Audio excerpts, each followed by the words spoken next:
All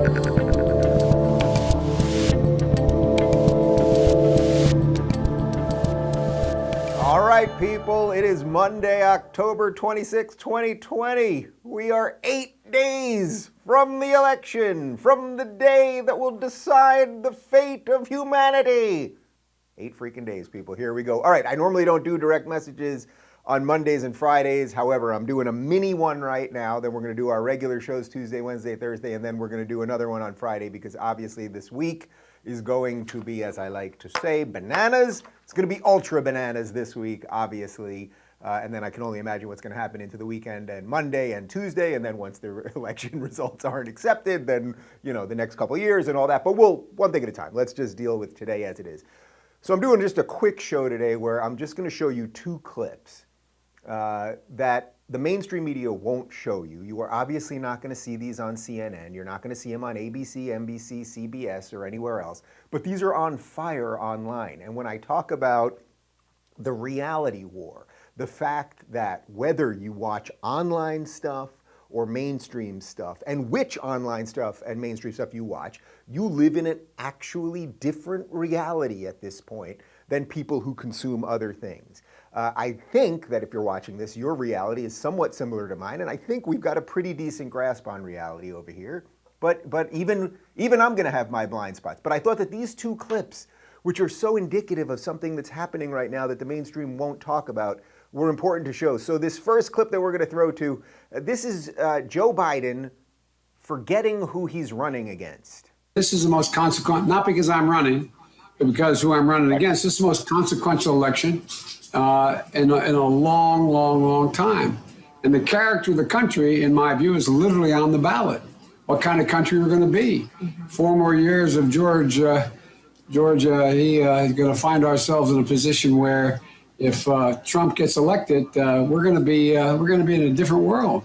And so.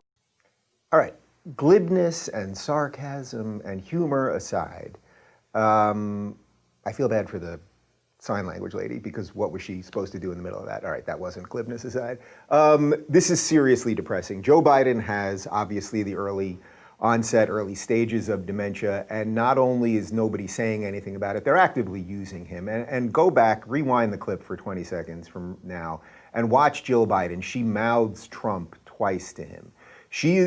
This is elder abuse. I mean, she is abusing her husband and using him to attain power. That's what all of the DNC people are. That's what everyone who's supporting Joe Biden doing. They are using this person who obviously is not capable, who has serious cognitive issues, that it's miraculous. Yes, I know what a bunch of you are going to say, especially if you're more mainstream media type people. You're going to say, oh, but during the debates, he seems lucid, he seems cognizant. Yes, that's right. They put him somewhere for 4 days. They shut him down. I don't know if he's sleeping the entire time and then they have him snort some Adderall or God knows what they're doing. Something is not right, and you only see it if you pay attention to the news online. And for now, our ability to trade clips on YouTube and Twitter and everywhere else, but who knows how much longer we'll have that ability. It's just, I thought it was important to show that because this isn't just like some little verbal gaffe. We all make verbal gaffes.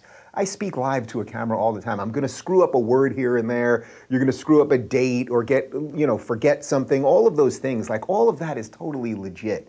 The man running for president literally could not remember the name of his opponent, who happens to be the current president of the United States, okay?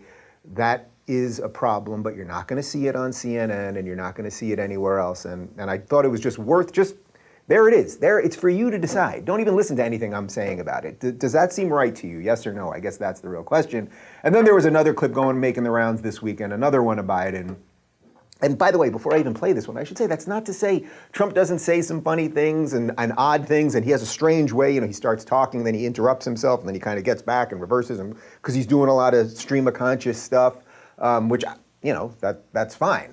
It's partly what I do here, right? Like, I don't really write much down. I scribble down a few things before we start, and then I just talk to you, and sometimes you got a lot of thoughts in your head, and you want to get to them and all that. And I find that also as an interviewer, that's actually kind of fun when you see a guest who's really off the cuff, who's really exploring the stuff with you because they're not going into pre-packaged things. But when you're truly off the cuff, you might be a little more prone to mistakes and things like that.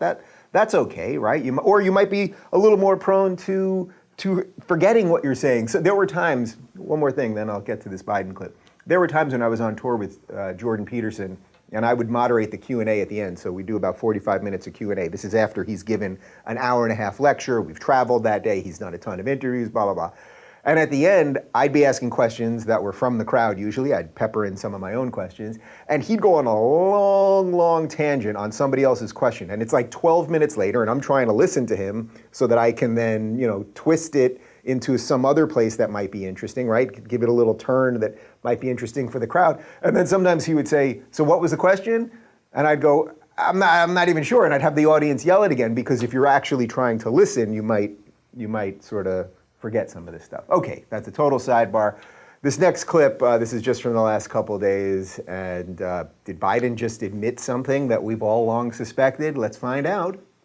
Secondly, we're in a situation where we have put together, and you guys did it for our administration, the President Obama's administration before this.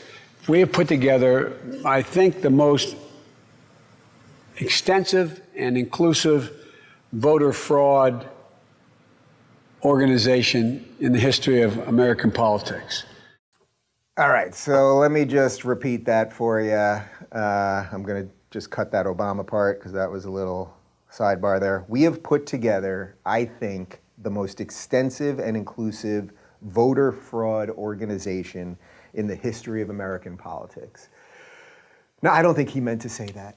Obviously, I don't think he's admitting to a voting fraud organization. Maybe there is a voting fraud organization, and maybe it has something to do with the DNC, but I don't even think he would know about that. But I'm not even going conspiracy level here. The point is that he said voter fraud organization, and he didn't even know that he said it. He might have meant to say voter registration organization or some other thing like that, but it's the general confusion, the stammering, all of that stuff. It's something. It's not nothing.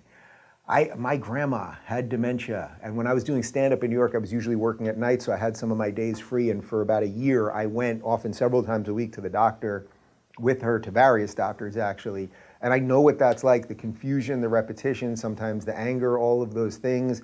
I am not doing this, again, to be glib or nonsensical or whatever, but the point is, if your friends are voting for Biden, your family members are voting for Biden, and they don't see this stuff. Like, the simple truth is you're voting for Kamala Harris or whatever the machine is behind her.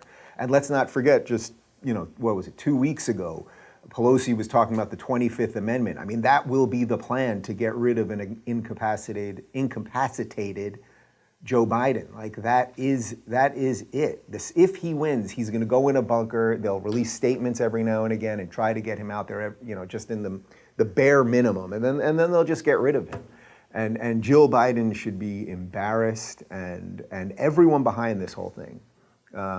It's just painful. Anyway, I had to show you those two things because otherwise they don't get seen. They don't get seen by people, and then the reality war, as I'm always talking about, just gets ramped up even more. So maybe share that with somebody that's on the fence, and I don't know, they can make their own decision. All right, people, we got Tuesday, Wednesday, Thursday shows this week. Then we're going to do a bonus show on Friday. We may even do stuff over the weekend because obviously a lot's going to happen this week. Get out there. As you can see, it's a little cool in Los Angeles today. I'm wearing a flannel for the first time in God knows how long. Get out there, get some fresh air, take a walk, don't go crazy. More tomorrow.